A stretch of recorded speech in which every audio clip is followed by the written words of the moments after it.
말씀 이제 보겠습니다. 히브리서 11장 6절 말씀입니다.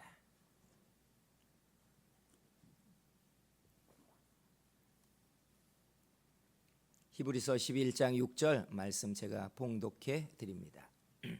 믿음이 없이는 하나님을 기쁘시게 하지 못하나니 하나님께 나아가는 자는 반드시 그가 계신 것과 또한 그가 자기를 찾는 자들에게 상 주시는 이심을 믿어야 할지니라.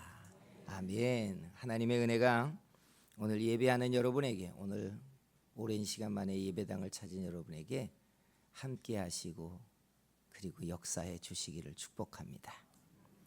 교회 가자고 할 때 여러분 어떤 마음이셨습니까? 오랜만에 그래 교회 한번 나가보자 라는 마음일 수도 있고, 또 가족들의 낯을 피하기 힘들어서 나오신 분도 계실 겁니다. 여러분, 교회 나오면 예수 믿는 사람들이 우리에게 가장 많이 하는 말이 뭔지 아세요? 믿어야 된다. 그렇죠? 믿어야 된다라고 참 많이 말합니다. 믿어야 구원 얻고 믿어야 천국 가고 믿으면 하나님이 복을 준다. 근데 이 말이 여러분 살면서 우리에게 그렇게 빡 와닿지 않는 이유는 우리 주변에 믿어서 그래 통쾌하게 잘 되는 사람들을 우리 주변에서 많이 못 보기 때문에 그래요. 그러니까 뭐라고 말해요? 너나 잘 믿어라. 근데 그럼에도 불구하고 예수 믿는 사람들이 믿음을 끊임없이 이야기하는 이유가 뭘까요? 아집이 있어서? 아닙니다. 여러분, 우리가 잘 설명하지 못해서, 정말 믿음이 하나님의 능력이 된다는 것을 사람들에게 잘 보여주지 못해서 그렇지, 믿음은 믿음 안에 있는 사람들에게 정말로 큰 하나님의 능력이고 효력이기 때문에 그렇습니다. 그래서 오늘 저는 여러분에게 믿음이 가지고 있는 효력이 뭔지, 어떻게 믿음을 과자 포장지 까듯이 쉽게 믿음을 좀 까서 써먹을 수 있는지, 짧은 시간이지만 여러분들에게 말씀을 전하고자 합니다. 하나님이 할 수 있다면 여러분들에게 믿음에 대한 관심이 많이 일어나고 그 믿음을 여러분의 인생에서 써먹어 보고 믿음이 만들어내는 효력을 여러분들이 갖는 그런 기회가 되기를 소망합니다. 믿음이 뭐냐라고 질문을 딱 던지면 기본적으로 우리는 믿음에 대한 일반적인 설명을 하고 먼저 지나가야 돼요. 믿음이란 우리가 알고 있는 대로 무언가에 대한 자기 확신, 신뢰 이런 거잖아요. 그래서 우리가 다 알다시피 소망하는 것, 바라는 것을 글로 쓰면 이루어진다. 바라고 바라면 그걸 이룰 수 있다. 이게 다 믿음에 대한 일반적인 자기 확신에 대한 힘을 이야기합니다. 그리고 놀랍게 과학적으로 이것은 효력이 있다라는 증거를 우리가 가지고 있습니다. 사람은요, 뜻을 내가 이렇게 정하면, 뜻을 딱 가지면 사람의 60조 개가 넘는 자기 세포가 내가 마음에 정한 뜻과 함께 똑같은 의지를 발휘합니다. 60조 개가 넘는 나의 세포가 똑같은 의지를 가지고 하나의 통합된 힘으로 힘을 발휘하기 시작해요. 그러니까 일반적으로 무언가 뜻을 굳게 갖고만 있어도 사람은 자기 안에 잠재되어져 있는, 숨겨진, 미처 사용해보지 못한 자기 안에 있는 모든 에너지가 끌려 나와서 강력한 힘을 발휘하기 시작해요. 그게 우리가 알고 있는 일반적인 믿음이에요. 그러면 목사가 그런 믿음을 이야기하려고 하는 건 아니잖아요. 기독교인들의 믿음이라는 것은 자기 안에 있는 잠재력을 다 끄집어내 60조 개가 넘는 자기 세포의 힘이 한쪽 방향으로 똘똘똘 뭉쳐서 자기가 가지고 있는 것을 이루어내는 자가 능력의 발휘, 이게 아니라 기독교인들의 믿음은 하나님을 바라는 믿음입니다.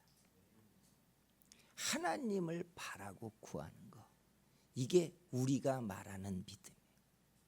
왜냐하면 우리가 가지고 있는 잠재적 능력이라는 것은 아무리 끌고 모아도 사실은 한계가 있는데, 우리가 바라는 하나님은 우리가 소망하는 것을 이루시고 성취하시는 전능자시고 창조자시고 구원자이기 때문에 그렇습니다.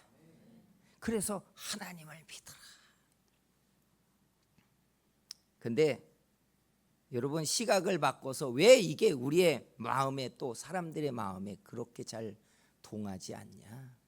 이거 솔직하게 터놓고 시작해야 돼. 예수 믿는 사람들이, 내 가족들이 그렇게 하나님이 계시다고, 구하면 이루신다고 말을 하는데도 불구하고 우리 마음을 그렇게 동하지 못하느냐? 그건 사람들이 믿음을 말하고 있는데 믿음을 말하는 그 사람 때문에 그렇습니다. 하나님이 보여요, 안 보여요? 안 보이잖아요. 문제는 그 믿음을 말하고 있는 사람은 보인다는 거예요. 그 사람은 날마다 우리 앞에 식탁에 앉아 있는 사람일 수도 있고, 직장의 동료일 수도 있고, 친구도 될 수 있고. 믿음을 말하는, 믿음을 바라라는 하나님은 안 보이는데 그 사람은 우리 눈앞에 보인다는 게 문제예요. 그러면 정직하게 우리가 기대하는 건 이런 거예요. 믿음을 말하고 하나님이 계시다고 하나님을 의지하는 게 복이라고 말한다면, 그렇게 말하는 사람도 그와 좀 비슷해야 되잖아요. 예? 거룩을 말하면 같이 비스무리하게 거룩하든지, 참을 말하면 비스무리하게라도 참이든지, 예? 아디다스하고 비슷하게 삼디다스라도 만들면 얼마나 좋겠어요. 근데 우리를 실망시키는 건 믿음을 말하는, 믿음을 가지고 있다고 말하는 사람들 때문에 우리는 대부분 실망한다는 거예요. 그래서 사람들이요, 나 하나님이 계신 건 믿어도 교회는 안 가. 나 한국교회 마음에 들지 않아.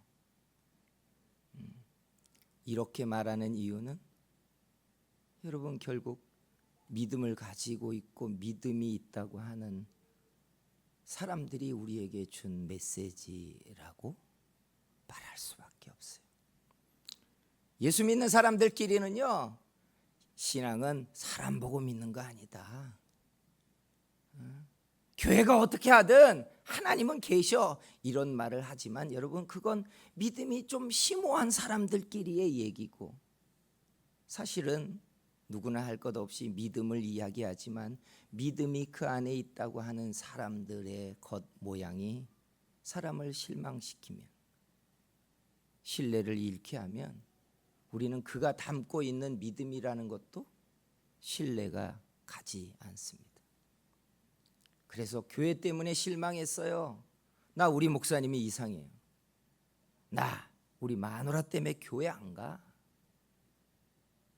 이건 참 아픈 이야기입니다. 여러분은 어떠셨어요? 어린 시절에 믿음이 참 적을 때 말이죠. 모태신앙인데도 불구하고 저는 어렸을 때 신앙이 적었어요. 버스를 타고 여의도 옆을 딱 한강변을 지나다 보면 순복음교회가 크게 있었어요. 그 예수 믿는데도 불구하고 제 입에서 무슨 말을 했는지 그때 하나님이 아십니다. 저 교회는 돈이 얼마나 많을까? 저 목사는 얼마나 돈을 많이 벌까? 제 생각에 하나님은 안 보이고 그 안에 믿음의 사람들은 안 보여도 웅장한 교회는 보였거든요. 그리고 성도들의 떠받듦을 받는 목사님이 얼마나 많은 대우를 받을까? 이건 셈이 된 거예요. 여러분은 안 그랬어요?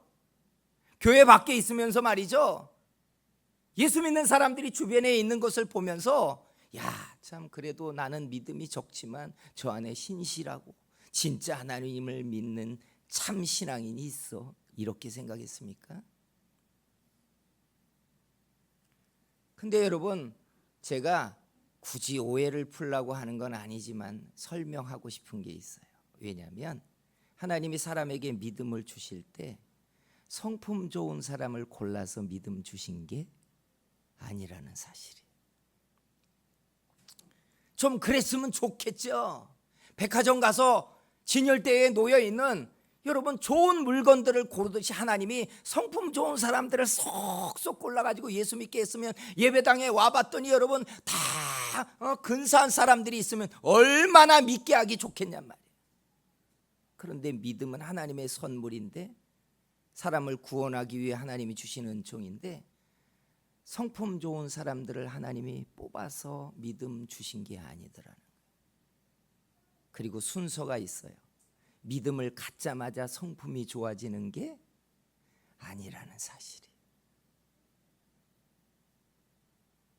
은혜 받았다고 하는 사람들이 오늘 은혜 받고 한 1년이 지났는데 싹 새 옷을 입듯이 변화되어 성품 좋은 사람 돼 있으면 얼마나 좋겠어요. 말하는 대로 행동하고 자상하고 사람들에게 자비를 베풀고 그 안에 있는 진실한 믿음처럼 자기도 하면 얼마나 좋겠냔 말이에요. 근데 성품이 변하는 건 정말 오래 걸립니다. 우리가 엄마 뱃속에서 1년을 있었고 사람 노릇하기까지 20년이나 크면서 사람이 크는 것처럼, 예수 믿어도요, 사람들이 믿음의 사람으로 커가는 과정은 조금씩 시간이 오래 걸립니다. 그러니까 굳이 설명하자면 믿음은 시작이고 성품의 근사한 완성은 나중에 일어나는 거예요. 그래서 사실은 은혜 받았다고 막 펄펄 튀며 자기 안에 있는 예수님을 말해도 변화된 성품까지는 오랜 시간이 걸릴 거예요. 그러니까 우리가 굳이 오해하지 말 것은, 은혜를 이야기하고 있어도 그 사람이 성품적으로 좀 못나고 그리고 말하는 것과 다르고 신앙과 겉이 속이 좀 달라도 우리가 좀 오해하지 말자는 거예요. 오해하지 말자. 야, 믿음, 예수 믿는 사람들 내 주변에 있는데 야, 그렇게 믿으려면 믿지 말라고 해. 이렇게 성급하게 이야기할 일은 아니라는 이야기. 그 안에 진짜 믿음이 시작되었다면 하나님이요, 그 안에서 계속해서 진통을 일으키고 성장통으로 인해서 변화가 일어나게 하는 줄 믿습니다. 그러니까 믿음은 시작이고 성품은 나중이에요. 성품은 나중에. 그러니까 성품의 좀 못난 모습을 보고, 야, 난 교회 가봤더니 이상한 놈들이 많아서 나는 안 갈래 라고 성급하게 하지 않았으면 좋겠어요. 하나님이 오늘 여러분들에게 이렇게 마음을 좀 열게 해 주시기를 소원합니다. 그러면 도대체 믿음 사용법이 뭐냐? 믿음이 효력이 있고 믿음이 정말로 하나님이 우리에게 응답을 준다면 믿음은 어떻게 써야 되느냐? 쉽게 설명하면 믿음 사용법에 4단계가 있어요. 첫째, 내가 믿는 건 나를 믿는 게 아니라 내 믿음을 보시는 하나님을 바라는 것이다. 이게 첫째예요. 하나님을 바라는 거예요. 그래서 우리 주변에 보면 성품적으로 못났는데도 하나님을 바랍니다. 근데 이게 맞아요. 믿음은 하나님을 찾고 구하는 겁니다. 이게 첫 번째예요. 두 번째, 믿음의 효력을 여러분이 경험하시려면 내가 하나님께 얻고 싶은 응답에 대한 제목을 구체화하셔야 돼요. 그냥 하나님 도와주세요, 이게 아니라 어떤 도움을 얼마나, 마치 저울 위에 딱 물건을 올려놓고 그람수를 측정하듯 하나님 앞에 내 소망을 구체적으로 하나님께 말하는 게 필요합니다. 그래서 써보면 좋아요. 내 기도 제목이 뭔지. 이게 응답을 여러분이 경험하면서 믿음이 효력 있구나 하는 걸 체험할 수 있는 두 번째 방식이에요. 세 번째가 있어요. 기도를 잘하느냐 못하느냐는 건 본질이 아니에요. 본질이 아니에요. 본질은 하나님께 구하는 게 본질이에요. 그래서 이렇게 해보세요. 소망이 구체화되었죠? 그러면 아침에 일어나서 가장 먼저 첫 마디를 하시는 게 좋아요. 하나님, 나 이런 소망이 있는 거 아시죠?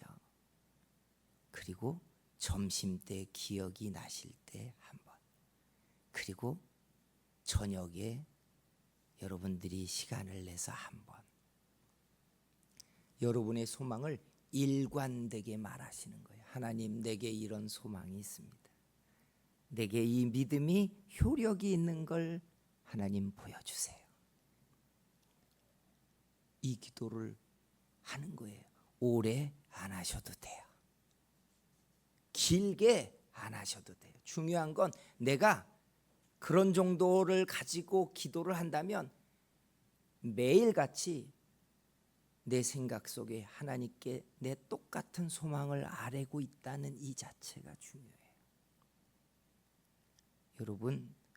여러분 안에 믿음이 작게 씨앗처럼 있으면 믿음이 하나님의 능력으로 응답할 수 있다는 것을 경험해 보시기를 부탁드립니다. 그리고 마지막이 뭔지 아세요? 시험하지 않는 거예요. 즉 계산하지 않는 거예요. 될까? 물론 여러분, 하나님이 혹 어떤 우리에게 증거를 주실 때는요, 될까? 하고 두 개의 생각을 올려놓고 하나님께 해보세요 이래도 하나님이 해주실 때가 있습니다. 근데 그건 통상적으로 하나님이 싫어하세요. 두 개를 들고 하나님 찝어주세요. 뭐가 진짜인지 찝어주시면 내가 믿겠습니다.